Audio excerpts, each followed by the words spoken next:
here too. I know she will help us with this as well for our inaugural review of the Consolidated Fire District #1 budget. Yay! I mean, I really feel like this does need like a massive applause track. Is that a round of applause? Yes.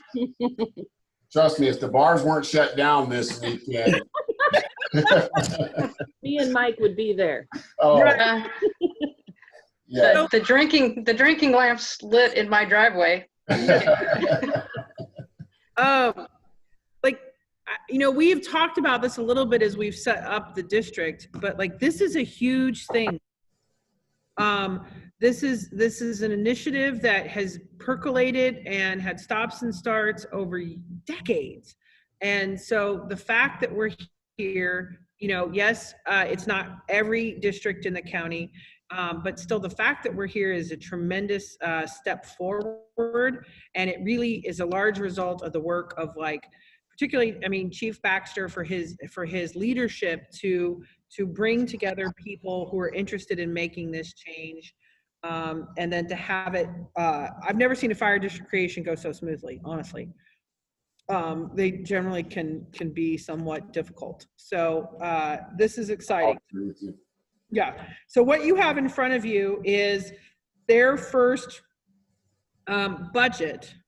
And I want to talk again a little bit about structure here, because in addition to that, this being unusual from a county consolidated fire district perspective, it's unusual for us as an organization. So you, county commission, serve as the directors or as the board, the fire board for Consolidated Fire District #1, if you're used to sort of that lingo. While I think for all intensive purposes, this district is going to function like a county department, for lack of a better term. It is still a separate legal district and a separate legal entity, and it does not receive revenues from the entire county. So unlike, you know, everything else we do that receive revenues from the entire county, this is really only receives revenues from those townships and former fire district areas that are now included in this. So what Cammie has put together here on the ad valorem represents a different number of ad valorem tax than what you would match up to if you looked at our countywide ad valorem tax. Can we just ask, are you guys all looking at it? Because I know I only emailed it, because I could screen share if we needed to. Okay, cool. Go ahead.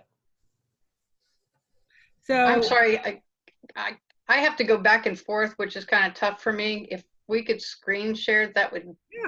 Yeah, absolutely. That would help me, please. If somebody can give me the ability to screen share, I've got it right here on my screen. We've done that. We said all panelists can screen share. So okay, so let's give it a shot.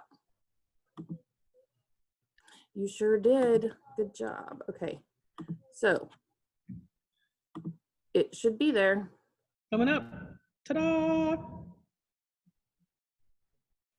So that's what I mean by a different ad, and just, and the commission sees this in other places, but just to remind, like Chief Baxter and other folks that might be new to this, we budget just ad valorem tax, that one line 40100, and then as those little taxes, what I call the little taxes that all make up ad valorem, we assign those to those individual accounts as they come in over the year. So in essence, 40100 is a budget line. And then you can see that like on our general fund. So this will all be, that ad valorem amount will all be made up of those little taxes below, but we just budget the one line. Right, so you'll see them in actuals. Yeah. So you want to show them the expenses? Yep. So this is largely I took expense lines that Baxter had created, Chief Baxter had created, with the exception of fire personnel. That's to be determined. We've got to get some class coding in there. And so I lumped all fire personnel into one line for right now. And then those are the benefits that have all been estimated. And all the other lines you see are lines that we have in other, within our accounting system. So I've just pulled them in to use for his budget. And Chief Baxter did an amazing job at budgeting. A lot of times great department heads are not great at budgeting. And I really appreciate all his work. Yeah, and this is also a little bit of a departure. So we are budgeting the benefits inside the district, which makes sense because it's a separate legal district. And the rest of our budget, you these budgetary expenses you see in our employee benefits fund. So you don't see them in individual departments. I know in addition to, we are still working on classification, job grades, how we fit them into our class comp system. We're also, I think, still kind of navigating some stuff on health insurance, correct, Chief? Correct. Yeah, so there's been some back and forth on that. We could, I'd rather give you an update when we got more final numbers. Initially, our thought was to try to keep their insurance through Wakarusa Township in an effort to help support Wakarusa Township's.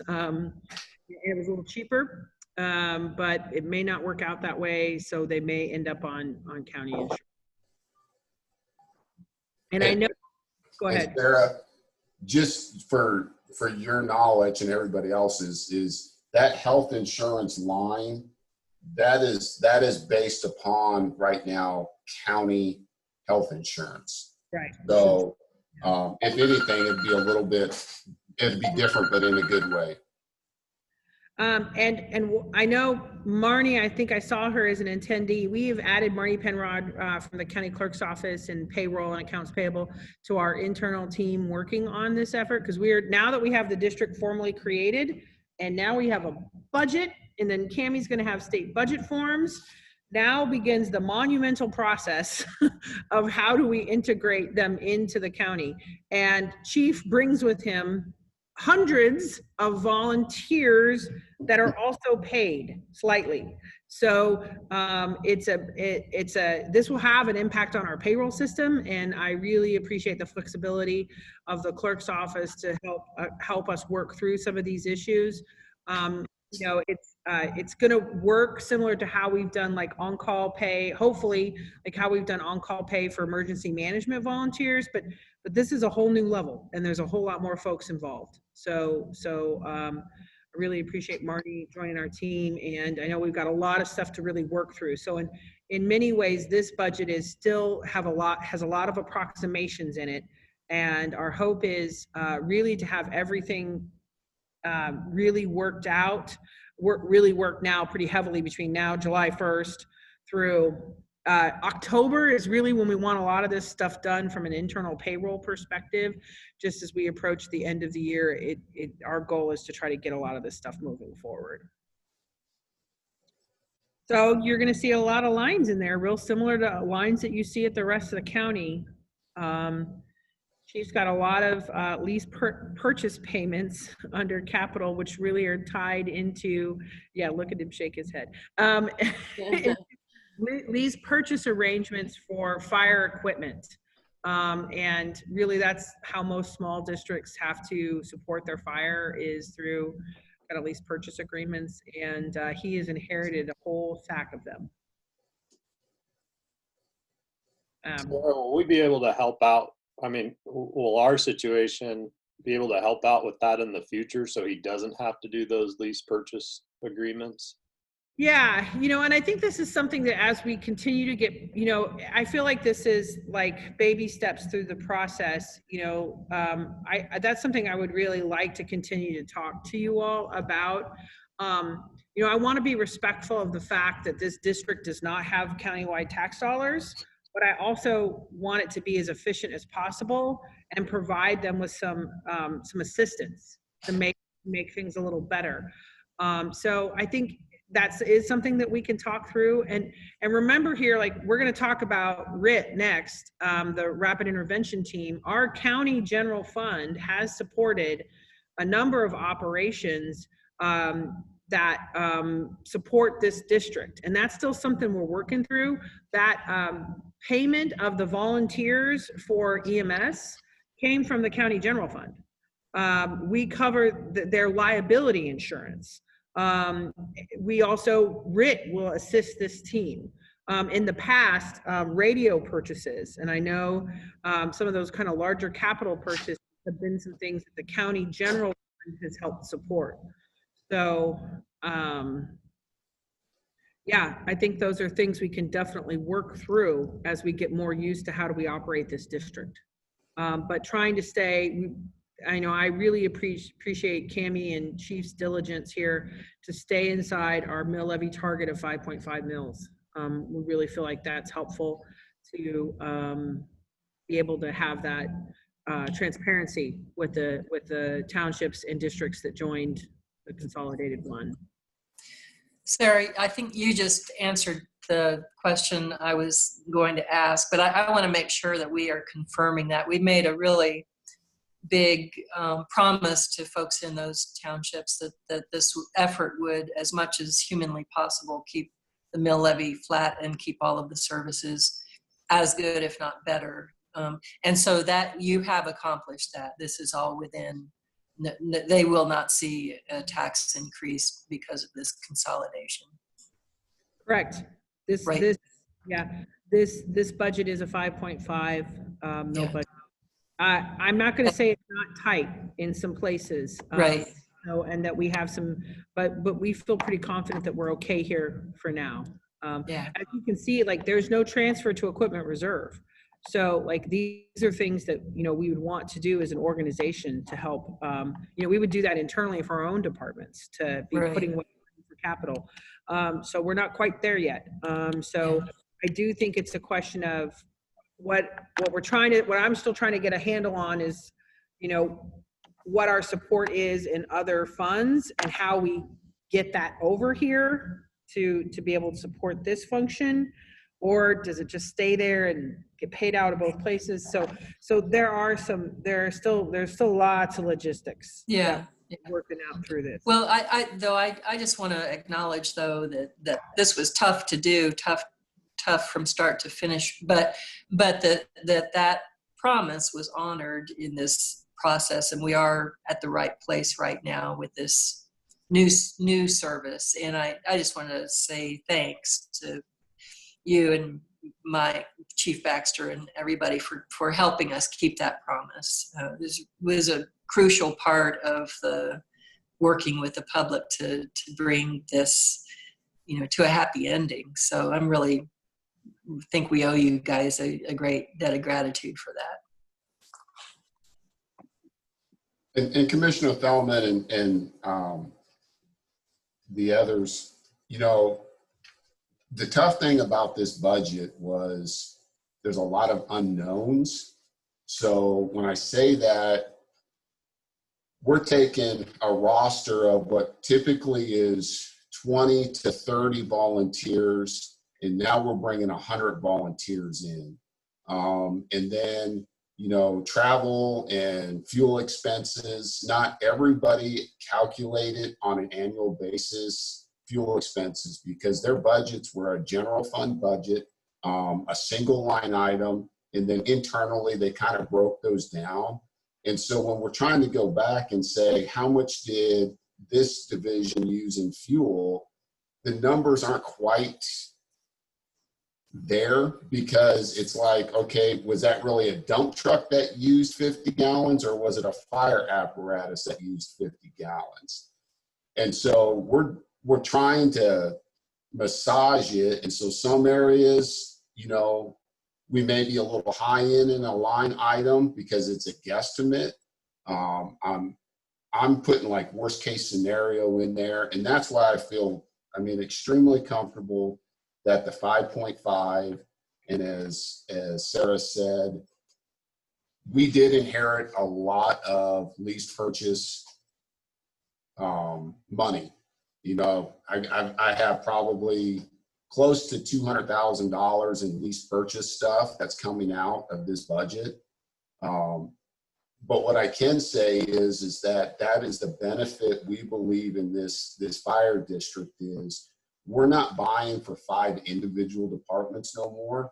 We're buying for one. And so all these trucks that were purchased around the same time, in the future, we're going to be able to just purchase one and move things around to fit that piece of puzzle and serve the community, but plus serve the budget at the best bang for the best dollar. And so as we pay off those lease purchases, we'll see our budget being able to absorb some different costs. And I think in the future, we'll be sitting fairly good as a fire district to serve this community.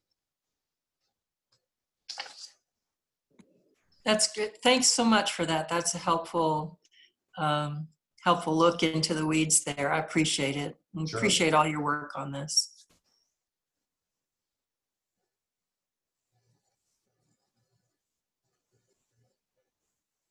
Are there other questions I don't for? really have any questions. I mean, a lot of this will just sort of play out. I just want to appreciate Chief Baxter and Cammie's work on getting this figured out. We'll know a lot. I bet we have a lot more questions next year. That's for sure. As we start to see where these numbers come out. But right now, it seems like it's just looking into a crystal ball the best we can and making a prediction. I share Commissioner Thelman's appreciation for staying within that budget. I know that's got to give you a little bit of anxiety, but that's what we need to do. So just thanks for all the work to make this happen. It's pretty exciting. And one last thing I'd like to add on the budget is we were able to accomplish everything we set out as far as in the beginning when we came together and said, this fire district is what we need. How can we enhance services? And we do have money budgeted within what you're looking at to add a Monday through Friday, 40-hour-a-week firefighter, first responder in the Northwest District. And so that service enhancement right there is huge for those people that live within that community, because it's going to start guaranteeing that there's going to be a quick response. And so that is within the budget, and we still manage to do that right now. And we'll see where it takes us from there.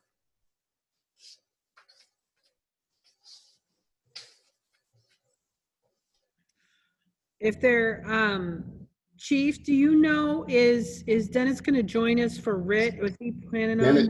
Dennis cannot join us for Rit, so he just told me to just take care of it. And Okay, so maybe we could, if there are no other questions on this budget, we could go ahead and start talking, could move to Rit.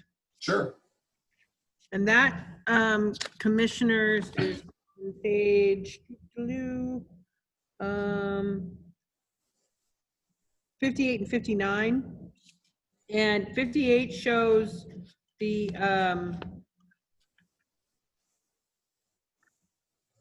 while we're flipping to that, hey, if Jill or Robin, if I could ask one of you to call Robert and Jillian and see if they could maybe jump on early. We're kind of moving pretty fast here, and see if they might be able to join us early.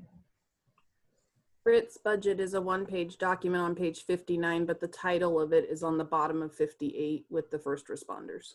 Yeah, and it's not a bad place here to look at both of those, kind of what we do for all first responders here. So all of this, I mean, most of this stuff will still be available to Consolidated Fire District 1. It just is also going to be available to for Palmyra and Willow and Grant. Well, actually not for Grant, because the city takes care of all that. And right, and we do first responder payments for Eudora and Baldwin. So some of this and how this works in concert with Consolidated Fire District 1 is still an area that we have to work out. And then Rit there is at the bottom. There are no real changes for the Rit budget this year.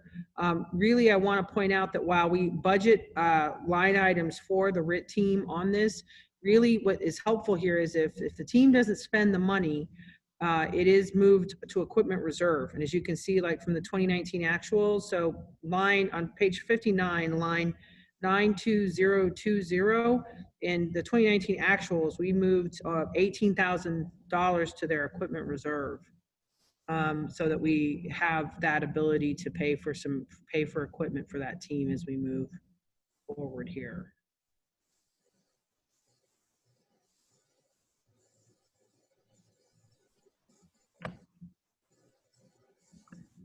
Any questions on the Rit budget?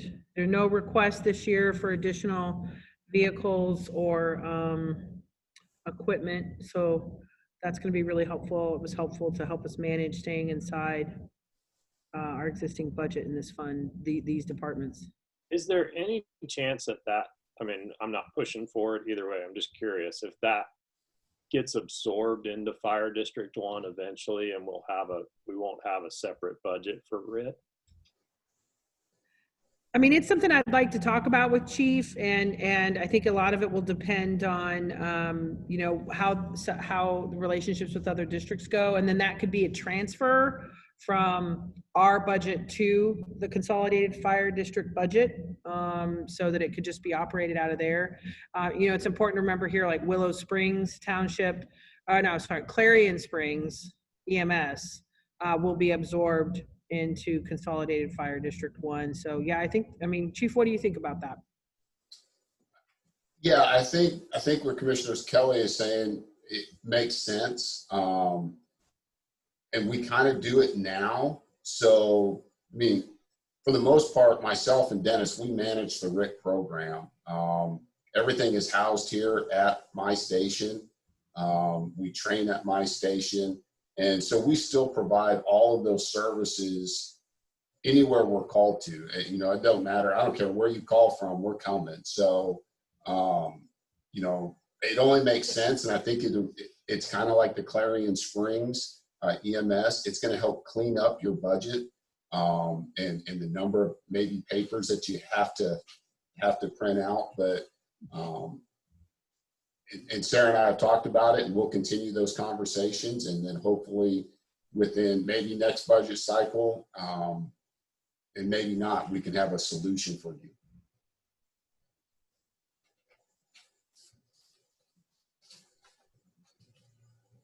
Thoughts or questions on this?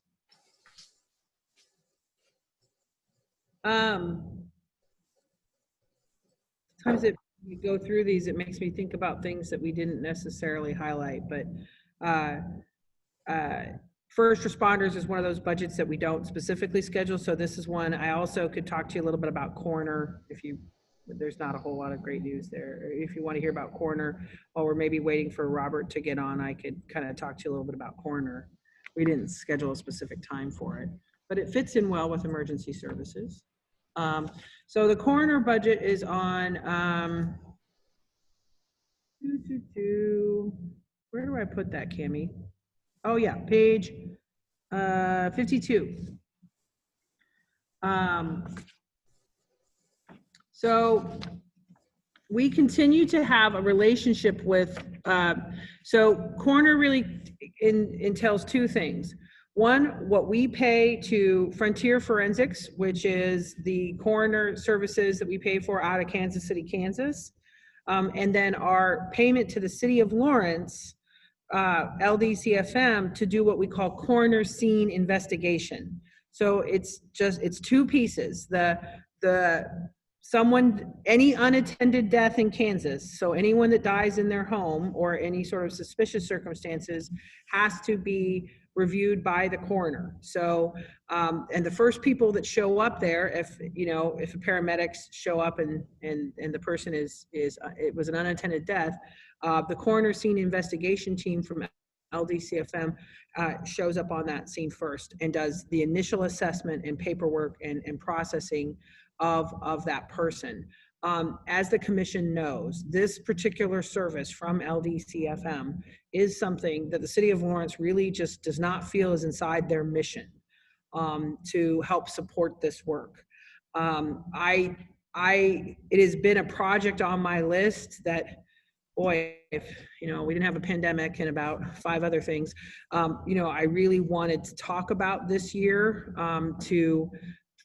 we have to figure out a new way to support coroner services. Because City of Lawrence feels pretty strongly that this does not fit their mission and it's something they don't want to do.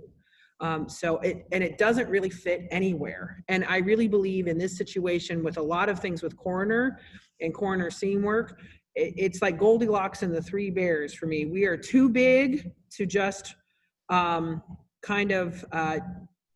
somebody in on an ad hoc basis to come in and do that in initial assessment and then take them to the coroner, because we have approximately 250, somewhere between 250 and 275 unattended deaths a year.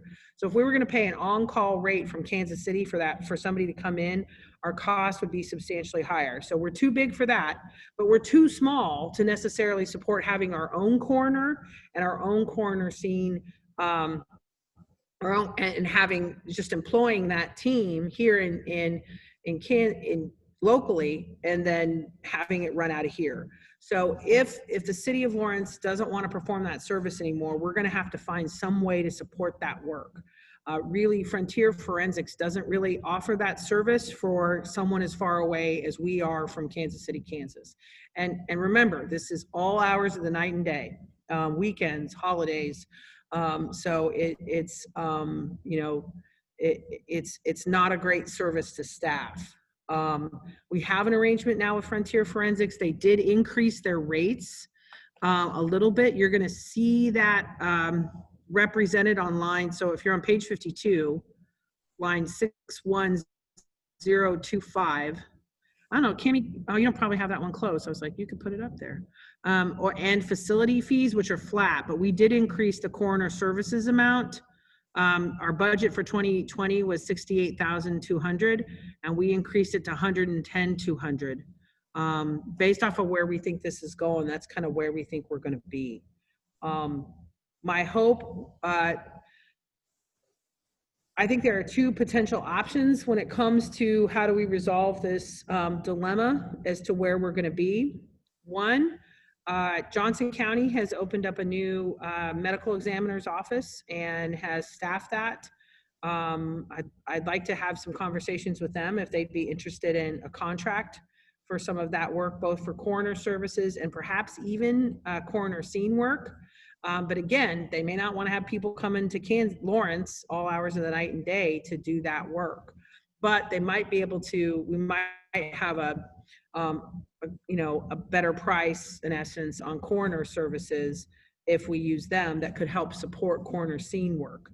In that instance, really, since the coroner falls to the county, it is our responsibility to figure out how to support the coroner. And I don't have a lot of easy made options here. This is specialized training for folks to do this. We've invested a lot of training in LDCFM staff to do this work. And we continue to do so, as you see on the line items above that. We could look to stand up our own small ad hoc coroner scene investigation team. I had conversations, very high level conversations about that with Sheriff McGovern a while back, about if that would be something the sheriff's office would be willing to at least oversee. It's not like they have any special expertise in this. And it is very different work from what a police officer does if they come on a scene of a criminal situation. And remember, most of these are not criminal situations. It's someone dies in their sleep alone, and there needs to be a series of paperwork done, and then somebody transported to have an exam or an autopsy performed. So have I told you way more about coroner than you've ever wanted to know in the last 5 minutes?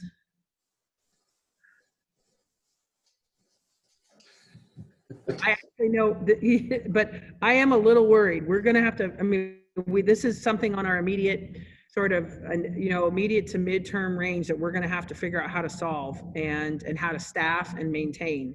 It's a very tough you know, we have a contract with Rumsey Yost to do transportation. It's a lot of kind of small little ad hoc pieces that have been kind of managed by myself and Julie Klaus in the admin team. Questions? So part of the reason why it's convenient to mention this is perhaps that could be something the Consolidated Fire District might be able to help us with in the future. So I think there are lots of options here in this space, but I just think it's probably worth putting on somewhere on commissioners,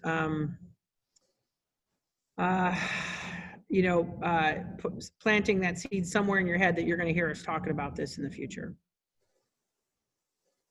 And I think I have stalled sufficiently long enough for Robert and Jillian to get on the phone or on the line. Yep, Robert and Jillian are here. If the commissioners don't have any questions on coroner or first responder or Rit, we can move to emergency management. And that budget is on page 56.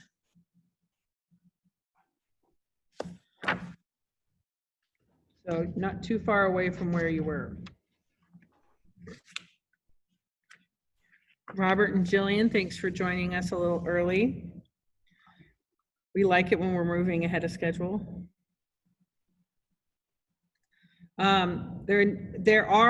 This budget has increased slightly as we've adjusted staffing inside this budget from what you've seen in previous years, but commission has been updated and aware of kind of where we're headed on that work. I don't know, Robert or Jillian, if you have some things you'd like to talk to the commission about, either just, you know, about life in general or the budget. Thanks, Sarah. So yeah, we stayed flat with the exception of with the personnel, as you mentioned, Sarah, and I'd be able to answer those questions if you had any further questions. Budget-wise, yeah, I would stand for those questions. Emergency management-wise, we've been pretty busy the last few months, and as we've transitioned into recovery, we're seeing, you know, things change. Going the wrong way with numbers, and you know, I kind of think about it like it's recovery / response again, and as we continue to engage in conversations with the health department and with Sarah and other leaders to make decisions and for the county. And so you probably saw the recent decision that's going to start tomorrow that for 2 weeks the bars will stay closed, and we're going to realign our mask order to be similar to what Governor Kelly has said, and then we will follow her lead on phasing. So that's kind of where we're at in a nutshell.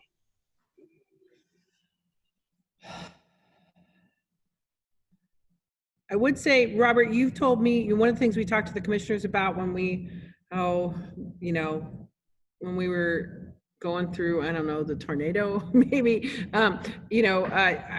we were going to include in this budget, I had Brooke pull up like an estimate of what we are prepared for to ask for. So FEMA, in terms of our tornado response and what we might receive as reimbursement for that, we're waiting for FEMA to tell us they're ready to take our numbers. So that's how this works, is you get what ready, and then FEMA says they're ready. And then you tell them what you've spent. But our estimation on that is around $400,000 that we have not, that we're hoping to eventually receive reimbursement from FEMA for, related to the May 2019 tornado. And most of that hit incurred in Public Works and the Road and Bridge Fund. So when we were talking about some of the complexities with their fund balance situation and how they ended the year, that situation certainly did not help. And so when we get that money in, Sarah, we would put that towards the Road and Bridge Fund. Is that what you're saying? Yeah, and Brooke has all the tracking, so we could distribute it to a portion to Road and Bridge that was related to their expense, and then if there were other costs that the general fund bore, we could put that back in the general fund. And remember that 400,000 is just Douglas counties. The townships and the other folks that did their work on this would be in addition to that. Correct, Brooke and Jillian? Brooke may not have sound.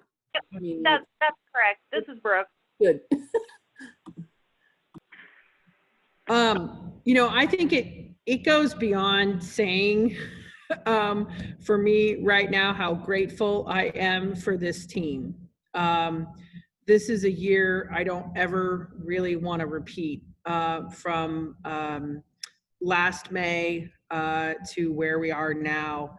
And I could not have done it without particularly these two individuals, Robert and Jillian, for their assistance in this process. And I am incredibly grateful for their being a part of this team and helping us through this process. You know, I remember some of my first initial conversations with Robert and Jillian, like, what the heck is Unified Command? Remember those days? And so we found a way to set up a structure that frankly Douglas County and these entities had never done before ever in that robust of a sense. And we did it quickly, and then it really worked smoothly, and a significant amount of that is because of the work that Robert and Jillian did. Robert helping us manage the UC side, Jillian keeping all of the EOC and ESF functions moving smoothly, and then assisting the Unified Command in that effort. It really would not have been possible without this team. I've been pretty famous for saying that in my first 20 years of local government, I thought about emergency management like 5 times. And in the last year, I've thought about it a ton. And one of the things that I'd like us to really do is that we need to get more serious about our training and background in emergency management preparation, NIMS training, National Incident Management System training. Commissioners need that training for their role during these types of events, and they aren't going to stop.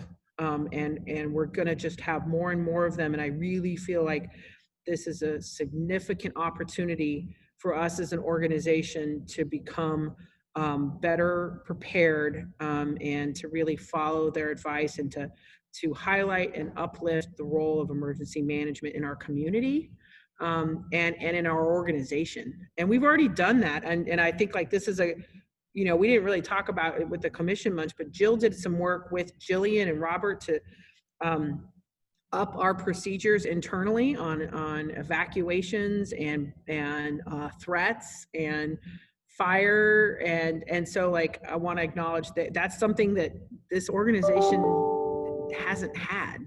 And so we have made some progress on that in the last year as well.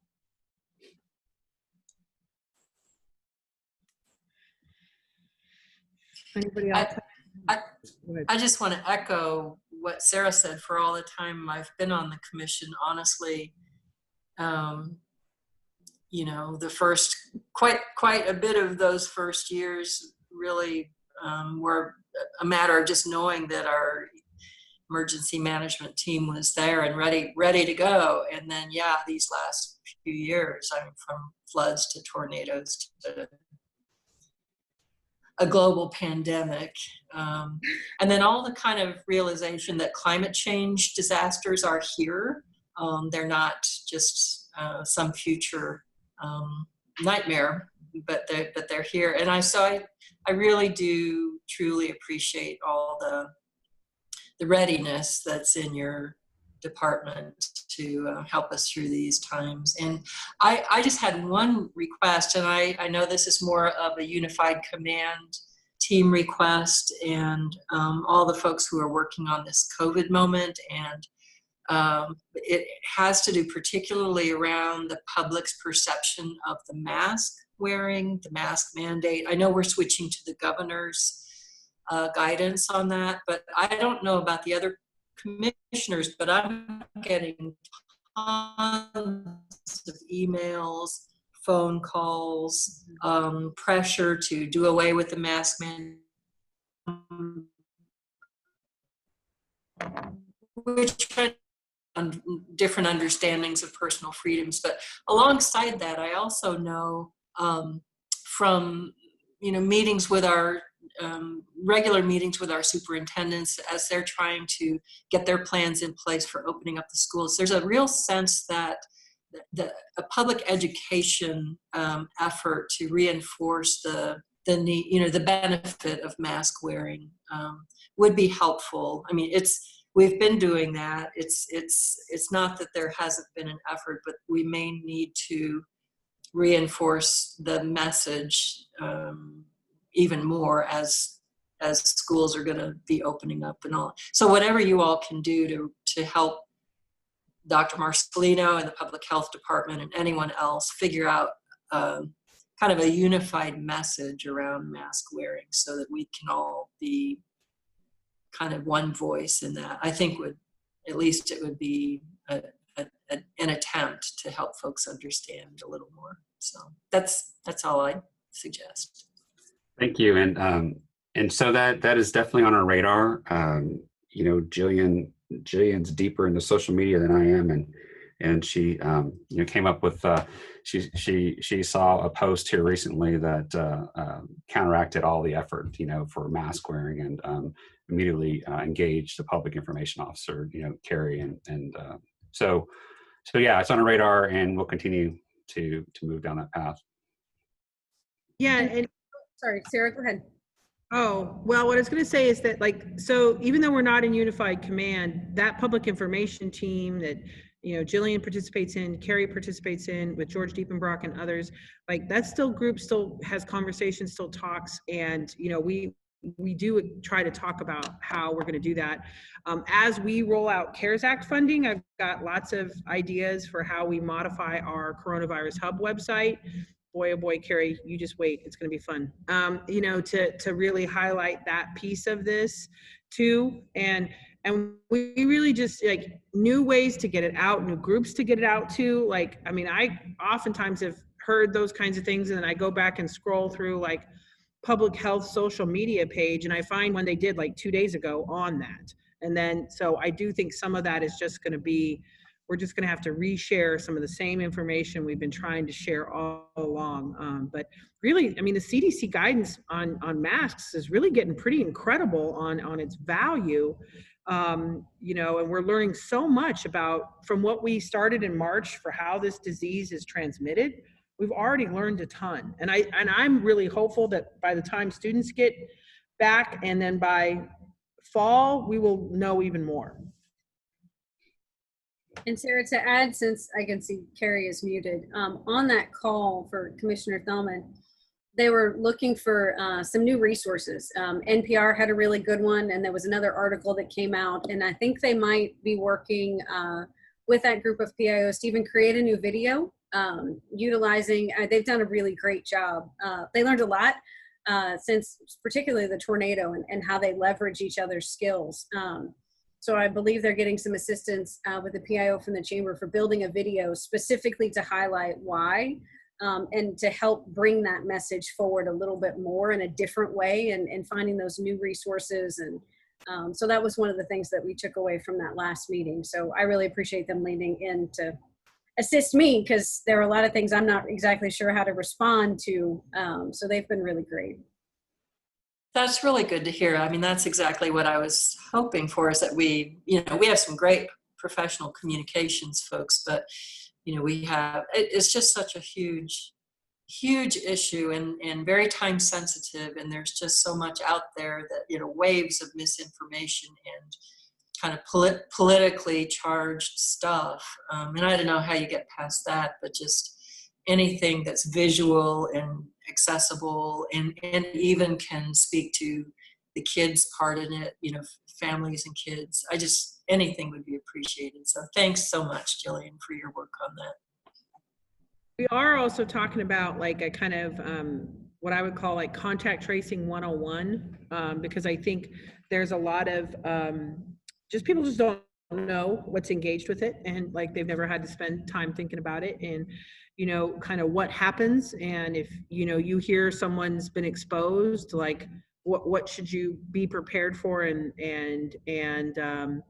you know, expect and not expect. So you know, Carrie, I've talked to Carrie about that. I've talked to George about that. You know, I think we're kind of we're moving on to this sort of phase 2 of how we communicate. And a lot of it's going to be the same stuff we had in the beginning. It's just continuing it and maybe refreshing it, learning more, and pushing it out there. But there's definitely, sadly, still a tremendous amount of work to do to help keep people safe in this community. Sarah, I'm glad to hear you say contract tracing 101. I think, you know, Sarah gave me a little bit of an education on contract tracing 101 over the weekend, so that was helpful. But I do think that's needed out in the public, and I'm glad to hear that. And, you know, to Commissioner Thelman's comments, I am getting a lot, I'm sure, of the same emails. And I do not want to diminish the work that's being done by Lawrence Douglas County Public Health, Emergency Management, and Carrie's work. It's awesome. It is really great. We're trying to get as much, but unfortunately we've politicized this mask wearing activity. And in some ways, I'm not sure education's gonna fix that. We're just going to make a value statement one way or the other. And that's frustrating to me because I wish it was about science. I wish it was about how we protect our community. But in a world where we just continually define ways to divide us into yes or no's, and we don't, you know, getting unhooked from that belief is becoming harder and harder and harder. And you know that we all know that it's just hard. And I wish our community members who are so adamant about not wearing masks would really just take a breath. That's probably not the best phrase to use, but just take a moment and look into some of the other research that's out there. Look at our CDC guidelines.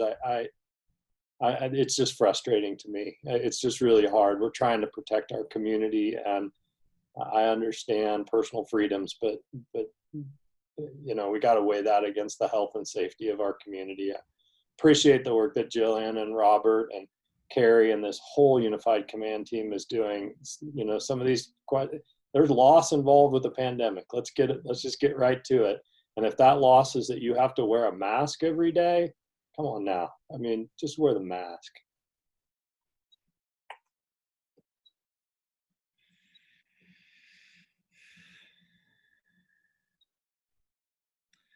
Well, if there are not other questions or comments, I will certainly let folks get back to the rest of their day. Next week, we start on Monday. After the holiday weekend, bright and early, 9 a.m. with we were able to get all of judiciary and public safety on the same day.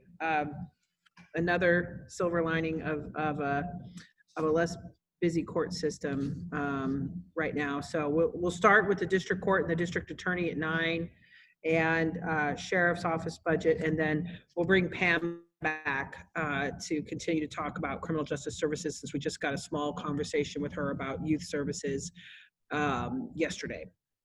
So I feel like we'll be able to be done in plenty of time on Monday too as well. There are no supplemental requests in that category, which is pretty much unprecedented. So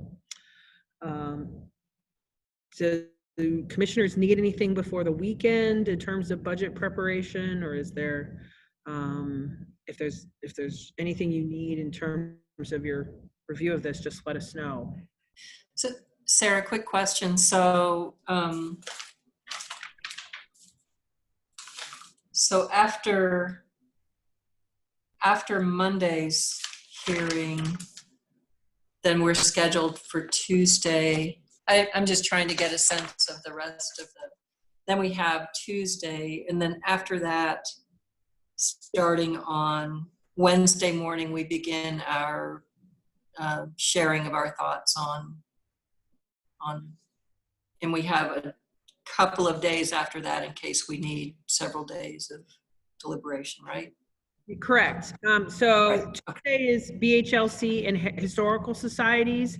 And I think I've mentioned to the commission, I will need to step out of the Zoom call for historical societies and go to the recovery team call with Robert and Jillian. So Jill's going to run historical society. Jill and Cammie are going to make sure we run historical societies for me. Wednesday, we can start deliberations, or if, you know, one of the things I guess I'd ask you to think about over the weekend, do you want to try to go ahead and do it over Zoom? Because I do think there's probably a high likelihood we would just be doing it over Zoom on Wednesday, Thursday, and Friday of next week. Or we could try to give ourselves some time and see if we could get back in person here. Or we could be back in person, I think, next week as well. We just need to make those decisions so that we can notify folks which way we're headed for deliberations. I'm a little, I mean, we will do whatever the commission feels is best.